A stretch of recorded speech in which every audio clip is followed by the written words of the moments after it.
Podeis assentar, irmãos.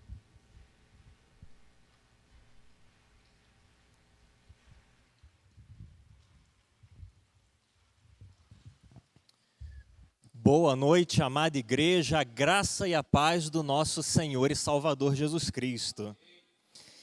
Que privilégio nós temos de estar na casa do Senhor no meio da semana, em comunhão, falando com o Pai e também ouvindo a sua doce voz vindo de encontro aos nossos corações, nos encorajando, nos exortando, nos animando na nossa caminhada com Ele. Quero te convidar a abrir sua Bíblia nesta noite no livro do Apocalipse.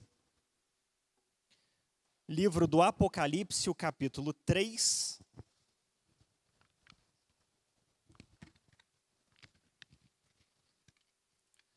Apocalipse, o capítulo 3.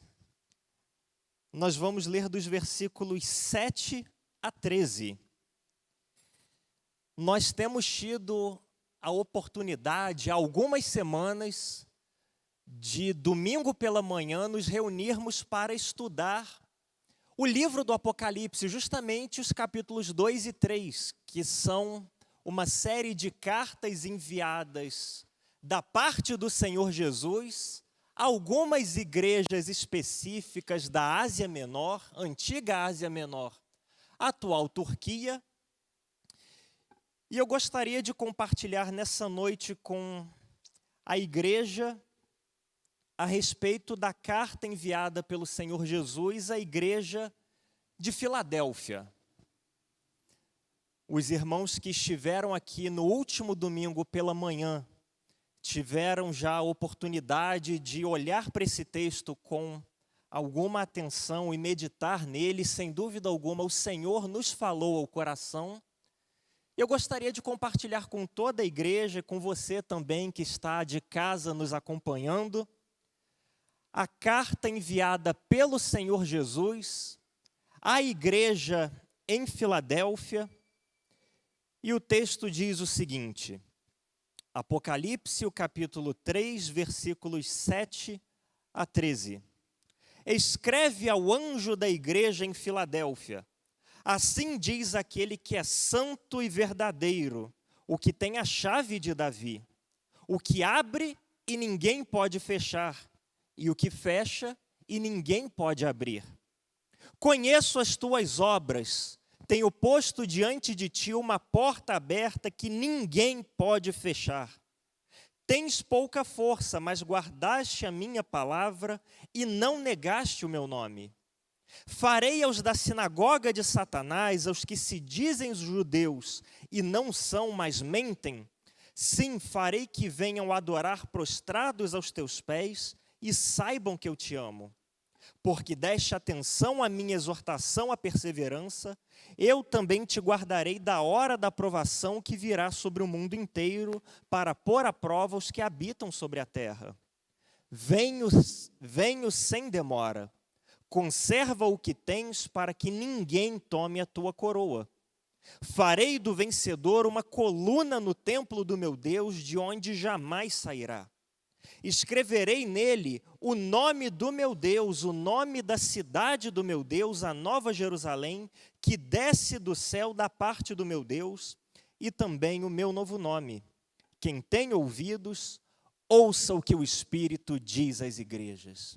Quero te convidar a fechar os seus olhos, nós vamos orar mais uma vez.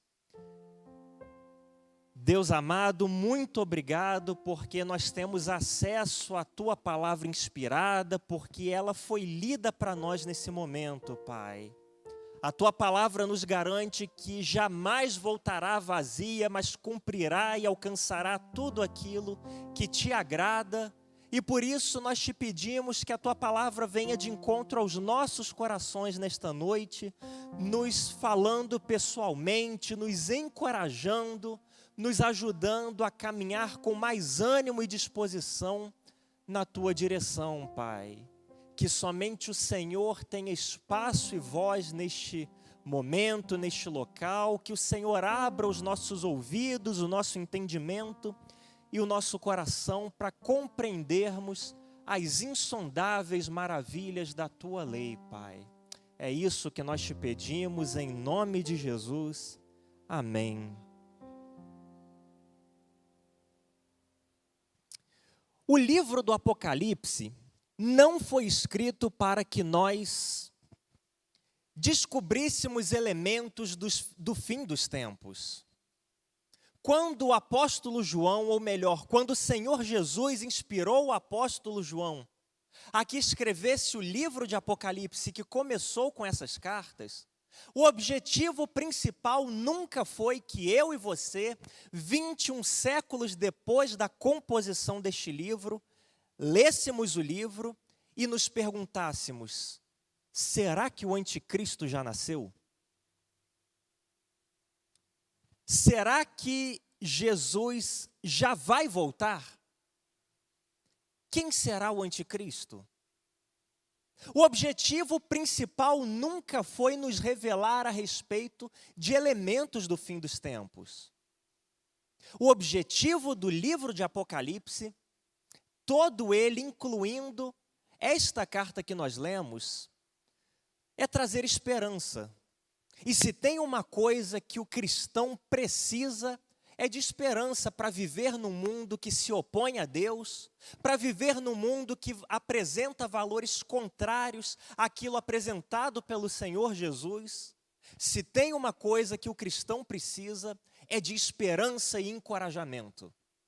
E é justamente para isso que o Senhor Jesus enviou cartas às suas igrejas, na antiga Ásia Menor, atual Turquia, para lhes dar esperança e encorajamento por conta de perseguição que enfrentavam. Os cristãos daquela época enfrentavam os mais diversos tipos de perseguição. Corriam o risco de serem lançados na prisão, corriam o risco de morte, corriam o risco de perderem todos os seus recursos e tudo aquilo que possuíam. Alguns deles, como é o caso destes cristãos que moravam na cidade de Filadélfia, precisavam de encorajamento e esperança, porque estavam sendo abandonados e rejeitados pela sua própria família. Homens e mulheres que viveram há muito tempo e justamente pelo fato de decidirem caminhar firmes com Jesus, sem abrir mão daquilo que criam, sem se desviar do que o Senhor tinha reservado para eles, enfrentaram dificuldades, enfrentaram o abandono dos seus próprios parentes, daqueles que moravam sob o mesmo teto que eles. E a grande verdade é que isso não é uma exclusividade das pessoas lá atrás. Isso não aconteceu apenas com aqueles cristãos que viveram há tantos séculos lá na Ásia Menor. A grande verdade é que hoje, em pleno século XXI, ainda há cristãos, irmãos e irmãs nossos, que justamente pela sua fé em Cristo Jesus, enfrentam dificuldades dentro de casa. Se veem muitas vezes abandonados, deixados de lado, rejeitados pela sua própria família, justamente porque entregaram a sua vida a Jesus.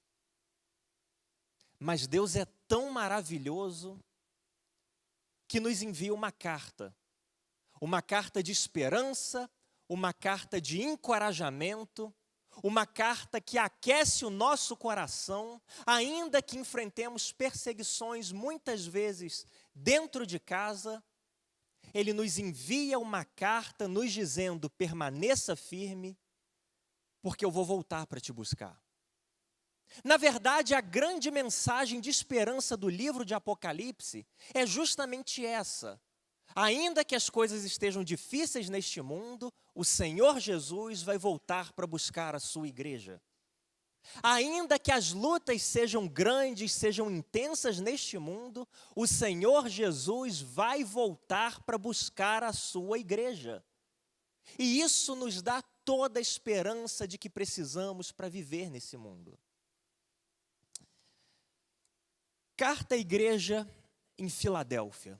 Quero te convidar a conhecer um pouquinho da cidade, do contexto daqueles cristãos comigo para nós entendermos melhor como esta carta enche o coração de um cristão, de uma cristã que sofre perseguição. A cidade de Filadélfia era uma cidade muito próspera, um comércio que funcionava muito bem, a vida florescia naquela cidade.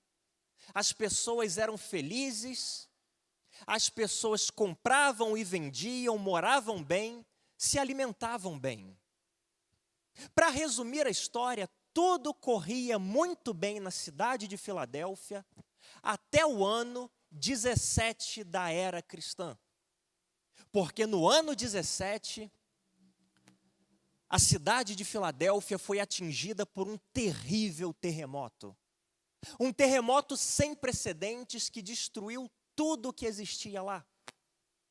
Destruiu casas, destruiu lojas, destruiu comércios, destruiu plantações. As plantações de uva daquela cidade eram uma parte muito importante da economia. Mas no ano 17 veio o terremoto e destruiu tudo. O Império Romano, o imperador então pensou, bom, a cidade de Filadélfia é parte do nosso império e eu preciso resolver esse problema antes que uma revolta se inicie. E o imperador então, na tentativa de evitar qualquer revolta, fez a seguinte proposta e oferta para o pessoal de Filadélfia. Olha, cidadãos de Filadélfia, eu sei que vocês acabaram de enfrentar um terrível terremoto. E eu quero lhes ajudar, então eu vou fazer o seguinte: por 5 anos, vocês estão isentos de pagar os seus impostos. Essa oferta do imperador não agradou completamente os moradores de Filadélfia, porque afinal de contas o terremoto havia destruído tudo o que eles possuíam. Eles esperavam que o império pudesse fazer um pouco mais por eles. E a verdade é que os moradores, os cidadãos de Filadélfia começaram a se sentir deixados de lado. Começaram a se sentir abandonados, como se o governo não cuidasse deles. E esse sentimento de tristeza, de abandono, se tornou ainda pior na época em que João escreveu essa carta. João escreveu essa carta vários anos depois do ano 17. Aí, quando João escreveu a carta, a igreja de Filadélfia já era por volta do ano 95 do primeiro século. Nesse ano, o imperador que governava o Império Romano se chamava Domiciano. Um imperador terrível, extremamente cruel, que deu a seguinte ordem para os moradores de Filadélfia. Olha, cidadãos de Filadélfia, eu sei que há algumas décadas vocês enfrentaram um terremoto que destruiu tudo o que vocês possuíam. Destruiu as casas de vocês, destruiu o comércio de vocês, destruiu as plantações de vocês, pessoas morreram. Eu sei que foi muito pesado. Eu sei também que vocês estão reconstruindo as coisas, inclusive as plantações de uva de vocês já estão bem avançadas no processo de reconstrução. E as plantações de uva eram a base da economia naquele período. O imperador Domiciano continuou dizendo: apesar do terremoto que vocês enfrentaram, eu decreto, as plantações de uvas de vocês vão ser todas destruídas. Todas destruídas porque elas estão competindo com a uva que a gente produz aqui em Roma. As uvas de vocês são tão boas que estão colocando as nossas uvas daqui de Roma em prejuízo, em segundo lugar, e isso eu não posso permitir. Portanto, eu determino que todas as plantações sejam destruídas. Aquele sentimento de abandono que os moradores de Filadélfia tinham, piorou. Ficaram todos extremamente revoltados com o governo. Os cristãos ficaram completamente desolados, pensando, mas como é que nós vamos sobreviver agora? O império nos traiu, o império nos abandonou. O império não foi fiel a nós. E você imagina como não deve ter sido encorajador para aqueles cristãos receberem uma carta que diz: assim diz aquele que é santo e verdadeiro. Isso significa, Jesus está se apresentando como aquele que não é como o imperador, como aquele que é diferente do imperador. Jesus se apresenta como aquele que é santo, aquele que é verdadeiro, aquele que não trairá os moradores de Filadélfia, aquele que não trai e não abandona os seus filhos. Se os cidadãos estavam com esse sentimento no seu coração de terem sido deixados de lado, as coisas estavam para mudar, porque eles acabaram de receber uma carta do Senhor Jesus, dizendo: assim diz aquele que é santo e verdadeiro. Aquele que prometeu estar com vocês todos os dias até a consumação dos séculos. Isso continua sendo verdadeiro. Isso continua sendo válido, por mais que você se sinta abandonado e rejeitado. O que é santo e verdadeiro te escreve uma carta. O texto continua dizendo: o que tem a chave de Davi, o que abre e ninguém pode fechar, e o que fecha e ninguém pode abrir. Conheço as tuas obras, tenho posto diante de ti uma porta aberta que ninguém pode fechar. Referências a portas. Portas abertas que ninguém fecha, portas fechadas que ninguém abre. E isso foi extremamente relevante e significativo para os cristãos daquela época. Judeus que haviam se convertido ao cristianismo, que haviam entregado suas vidas a Jesus. Os judeus costumavam se reunir nas sinagogas. Na verdade, a história do cristianismo começa nas sinagogas também. Se você ler o livro de Atos, por exemplo, você vai ver que sempre que Paulo chegava numa cidade, qual era o primeiro lugar que ele ia para pregar o evangelho? A sinagoga. A sinagoga era o centro da vida do judeu. As pessoas iam para a sinagoga para se reunir, para se encontrar, para festejar, para conversar. O centro da vida social para um judeu era a sinagoga. E no começo, os cristãos, judeus convertidos ao cristianismo, eram bem recebidos na sinagoga. Porque, afinal de contas, a impressão que todo mundo tinha é: esse grupo que agora se diz cristão, na verdade, é só um outro tipo de judeu. Mas no fundo, é a mesma coisa. Mas à medida em que o tempo foi passando e os cristãos começaram a deixar claro que não eram a mesma coisa dos judeus, à medida em que o tempo foi passando e os cristãos começaram a dizer: olha, Jesus Cristo é o Senhor, Jesus Cristo é Deus, e começaram a evangelizar e a se multiplicar e a fazer discípulos que diziam: Jesus Cristo é Deus, os judeus começaram a ficar extremamente revoltados. De modo que os judeus começaram a se afastar dos cristãos. Aqueles cristãos, judeus convertidos ao cristianismo, começaram a se ver abandonados e rejeitados pelo seu próprio povo. Nos dias, nos momentos em que caminhavam até a sinagoga, o cristão começava a perceber: olha, eu estou indo para a sinagoga, eu sou judeu, convertido ao cristianismo, entreguei as minhas vidas na mão do Senhor Jesus, e eu estou indo para a sinagoga. Mas meus amigos não estão mais andando comigo. A minha família que caminhava junto comigo para a sinagoga, para o centro da vida social, não vem mais comigo. Eles não querem andar mais comigo. Eu estou sendo abandonado pela minha própria família, pelos meus amigos, porque eu entreguei a minha vida a Jesus. E imagine a tristeza daqueles judeus convertidos ao cristianismo, ao chegar diante da sinagoga, e a pessoa responsável lá na porta, ao ver um cristão agora, um judeu convertido, vindo na expectativa de entrar na sinagoga, o que é que ele faz? Fecha a porta. Na cara daquela pessoa.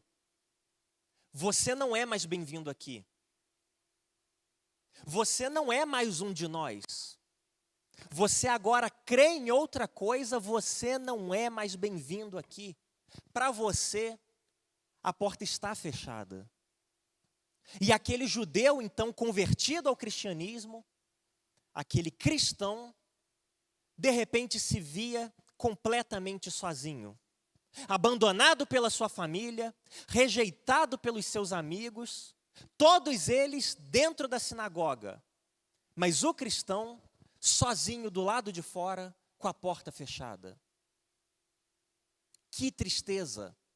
Não poder fazer parte do grupo de convívio, do grupo social, do seu próprio povo, rejeitado pela sua própria família, porta fechada. E para esse cristão, o Senhor Jesus escreve: eu tenho a chave de Davi. Eu tenho a chave de Davi, a verdadeira chave. Sabe o que essa chave faz? O texto continua dizendo: eu abro portas que ninguém pode fechar, e fecho portas que ninguém pode abrir. Eu tenho posto diante de ti uma porta aberta que ninguém pode fechar. Em outras palavras, Jesus está dizendo, ainda que aquelas pessoas, sua própria família, tenham virado as costas para você, porque você se rendeu ao Senhor Jesus, ainda que tudo que você encontra neles, agora que você caminha comigo, são portas fechadas, não se preocupe. Eu tenho a chave de Davi. Eu abro portas que ninguém fecha, eu fecho portas que ninguém abre. Para você, filho amado, filha amada, eu ponho uma porta aberta que ninguém jamais poderá fechar.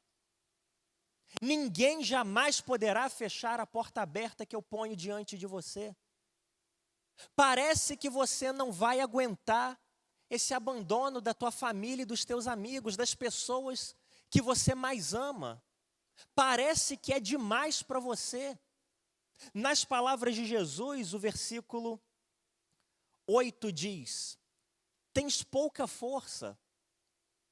Parece que esse abandono, que essa rejeição, exclusivamente porque você se entregou ao Senhor Jesus, é muito para você e você tem pouca força para aguentar. Mas você está permanecendo firme. Guardaste a minha palavra e não negaste o meu nome. Imagina o encorajamento e o conforto que isso não trouxe para aqueles cristãos, que olhavam para os lados e não viam mais sua família com eles. Olhavam para dentro de casa e percebiam rejeição da parte dos seus parentes. E isso não é coisa que aconteceu apenas no primeiro século da era cristã. É coisa que acontece ainda hoje. No Oriente Médio, por exemplo, não é incomum, quando um muçulmano se converte e se entrega ao Senhor Jesus, ele ser completamente abandonado pela sua família, literalmente. Não é incomum, aqui no Ocidente, talvez você seja uma dessas pessoas, você estar sendo de alguma forma rejeitado ou perseguido pela sua própria família e amigos, porque você decidiu caminhar firme com Jesus. Porque você decidiu guardar a palavra do Senhor e não negar o nome dele. Você pode se sentir como aquele pessoal, com pouca força, sem condições de continuar na caminhada com Deus. E a você, querido irmão, querida irmã, o Senhor Jesus diz: eu ponho diante de ti uma porta que ninguém poderá fechar. Ninguém poderá fechar. Eu tenho a chave de Davi. Imagina a esperança que isso não trouxe para aqueles cristãos. Imagina a esperança que isso não pode trazer para nós hoje, que enfrentamos essa situação. Na verdade, os judeus, que no Antigo Testamento foram o povo de Deus, eles se achavam o povo mais especial da terra. Eles se achavam, à época da escrita do livro de Apocalipse, o verdadeiro povo de Deus. A sinagoga do Senhor. Eles andavam pelas ruas dizendo: nós adoramos o Deus verdadeiro. Não há outro Deus além do nosso Deus. Nós somos o verdadeiro povo de Deus. E Jesus vem e diz: farei daquelas pessoas que pensam que são meu povo simplesmente porque tem sangue judeu. Na verdade, eles não são meu povo de verdade. Aos meus olhos, são sinagoga de Satanás. Pensam que são meu povo, acham que são meu povo, mas são sinagoga de Satanás, o versículo 9 diz. Se dizem judeus e não são, mas mentem. O verdadeiro povo de Deus não é o judeu. O verdadeiro povo de Deus é aquele que nasceu de novo por meio de Cristo Jesus. O verdadeiro povo de Deus é aquele que nasceu de novo por meio da fé em Cristo Jesus.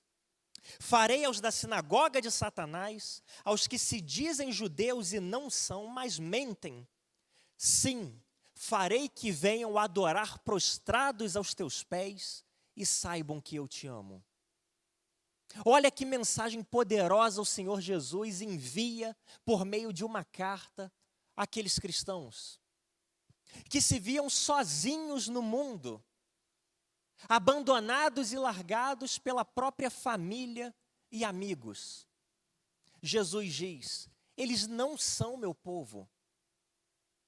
Podem até pensar que são, mas verdadeiramente não são meu povo. E tem mais, eu vou fazer com que eles venham prostrados aos teus pés, te adorar e reconhecer que eu te amo. Eu vou fazer com que eles venham prostrados diante de você, adorar e reconhecer que eu te amo. E nessa hora, a primeira pessoa de quem os cristãos lembraram, aqueles cristãos que se viam abandonados, que se viam rejeitados primeiro pelo império e depois, e de uma maneira muito mais profunda, pela sua própria família e amigos, a primeira pessoa de quem eles lembraram, você conhece muito bem. Imagina a situação deles, rejeitados pela sua própria família, abandonados pelos seus próprios irmãos, posto de lado por aqueles que deveriam cuidar deles. Nesse momento, quando Jesus diz: farei com que venham adorar prostrados e saibam que eu te amo, imediatamente veio à mente deles José do Egito. Logo eles se lembraram do seu antepassado José do Egito. Muitos e muitos anos antes, viveu a mesma coisa. Temente a Deus, um jovem piedoso, que foi abandonado pelos seus próprios irmãos, foi rejeitado pela sua própria família, foi lançado num poço para morrer, depois foi resgatado e vendido como escravo, completamente destituído da sua família. E quando Jesus envia essa carta para eles, o que Jesus está falando é: lembrem-se de José no Egito. Lembrem-se da trajetória de José. Ainda que tenham sido rejeitados por aqueles a quem mais amavam e de quem mais esperavam cuidados, você conhece o final da história, que termina com José dizendo: vocês planejaram o mal, mas o Senhor transformou isso tudo em bem. Vocês pensaram e planejaram o pior para mim, mas o Senhor é poderoso e transformou tudo isso em bem. Os cristãos então começaram a olhar para si mesmos pensando: meu Deus, eu estou vivendo a história de José. Eu sou como José do Egito. Eu ainda estou na parte ruim. Eu ainda estou na parte de ser rejeitado, de ser abandonado pela família. Mas o final da história, eu sei como é porque eu já li lá na Bíblia. Eu ainda sofro por estar longe das pessoas a quem eu amo, unicamente porque eu decidi caminhar com Deus. Ainda está difícil, mas o final da história, eu sei qual é. Eu já vi isso na vida de José. Jesus já me enviou por carta: farei com que venham adorar prostrados aos teus pés e saibam que eu te amo. E saibam que eu te amo. Para um judeu, ficar longe da sinagoga era algo terrível. Na sinagoga, na verdade, ou melhor dizendo, os judeus eram o único grupo em todo o Império Romano que tinha a liberdade de não adorar o imperador. O imperador se apresentava como Deus e exigia que as pessoas o adorassem como Deus. De modo que todas as pessoas no Império Romano precisavam dizer: César é Senhor. O imperador é Deus. A única exceção a essa regra eram os judeus. Um povo que sempre adorou um Deus só por tanto tempo, de modo que quando o Império Romano chegou, quando o Império Romano surgiu, os judeus já estavam lá, dizendo como sempre disseram: o Senhor nosso Deus é o único Deus. O Senhor nosso Deus é o único Deus. De modo que quando o Império Romano chegou, o imperador não implicou com os judeus. Era um único grupo que tinha a permissão de não adorar o imperador como se fosse Deus. Mas o imperador queria manter isso com muito cuidado, com muita cautela. De modo que foi exigido dos judeus que mantivessem um livro dentro das sinagogas com o nome de todas as pessoas que faziam parte daquela sinagoga. Todo judeu que fazia parte da sinagoga tinha o seu nome escrito no livro. E se a pessoa tivesse o nome escrito no livro, ela não precisava dizer que o imperador era Deus. Se o nome daquele judeu estivesse escrito no livro lá na sinagoga, ele não precisava reconhecer que César era Senhor. Imagina a dificuldade daqueles que se converteram ao Senhor Jesus. Foram expulsos da sinagoga, perderam o convívio daquelas pessoas mais próximas e ainda por cima sabiam: meu Deus, meu nome foi riscado do livro. Eu não faço mais parte da sinagoga, o meu nome foi riscado do livro. Isso significa dizer que se alguém me parar na rua, eu vou precisar dizer que o imperador é Deus. Eu vou precisar dizer que César é Senhor. Mas eu entreguei a minha vida a Jesus Cristo e somente Jesus Cristo é o Senhor. Eu não pertenço mais à sinagoga, então eu não estou mais isento de reconhecer que o imperador é Deus. E eu vou ser perseguido também pelo governo romano. Olha o peso que os cristãos precisaram enfrentar naqueles dias. E o Senhor Jesus, de uma forma maravilhosa, lhes envia essa carta. Lhes envia essa carta que conclui dizendo, versículo 11: venho sem demora. Conserva o que tens, para que ninguém tome a tua coroa.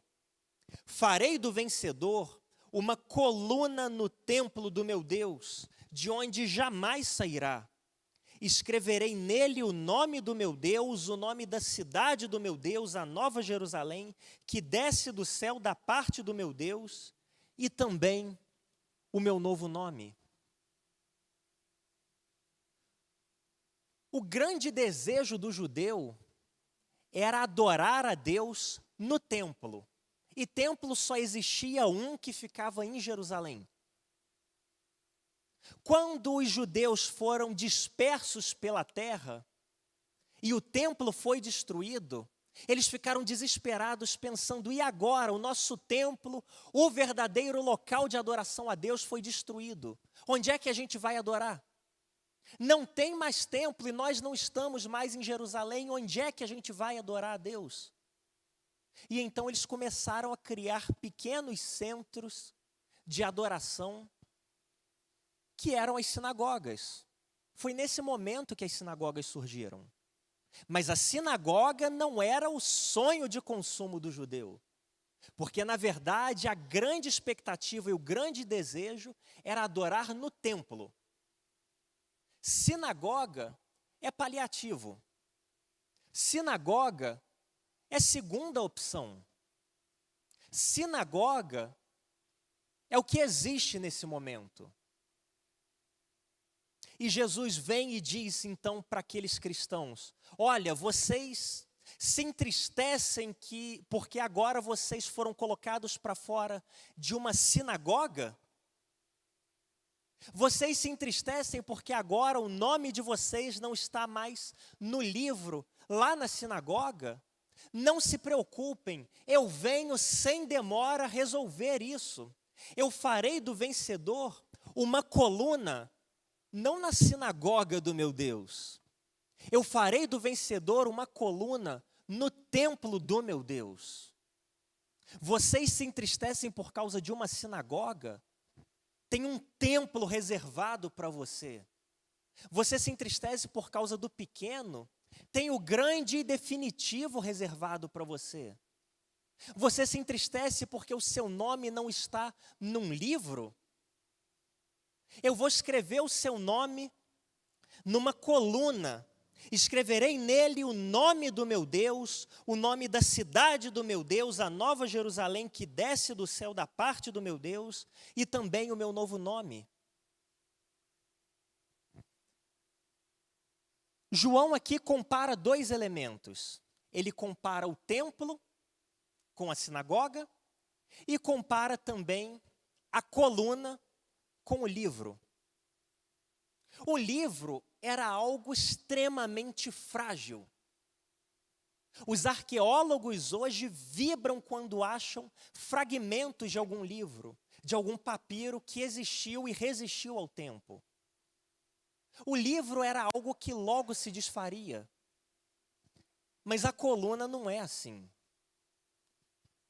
A coisa que mais os arqueólogos encontram quando vão escavar o mundo antigo são as colunas.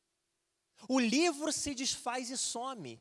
A coluna está lá até hoje. Se você andar pelas ruas de Roma, se você andar pela Turquia, se você andar por Israel, você vai ver milhares de colunas que ainda estão lá.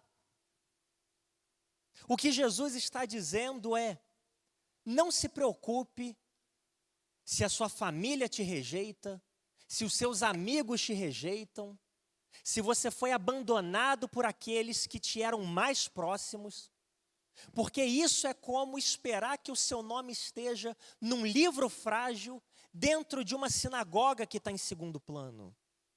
Porque se você permanecer fiel, se você permanecer firme, se você conservar o que você tem para que ninguém tome a tua coroa, o seu nome não vai estar num livro que logo se desfaz.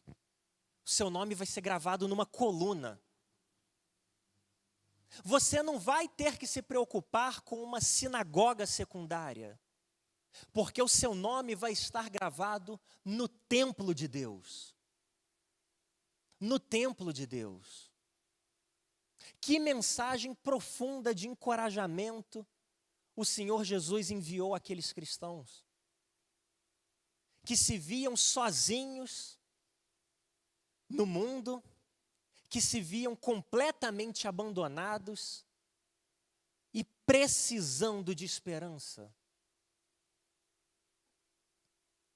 Assim escreve aquele que é santo e verdadeiro, o que tem a chave de Davi, o que abre e ninguém pode fechar, e o que fecha e ninguém pode abrir.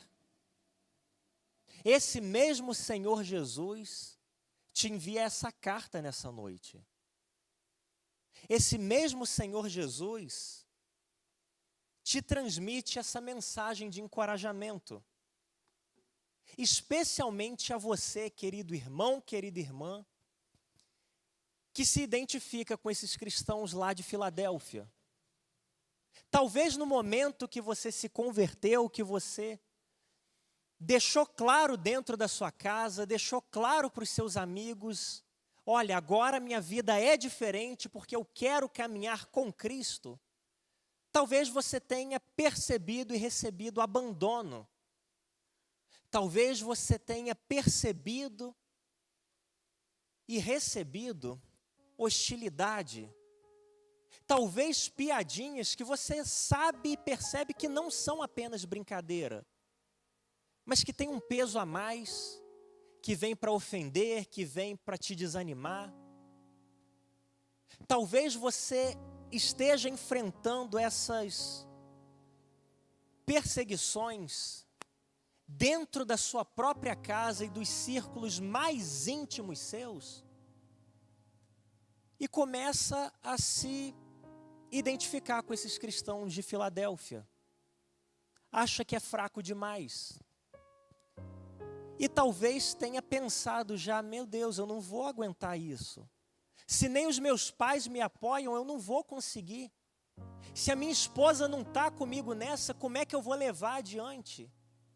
Se o meu marido fica contra mim e reclama sempre que eu vou à igreja, como é que eu vou levar a vida com Cristo adiante?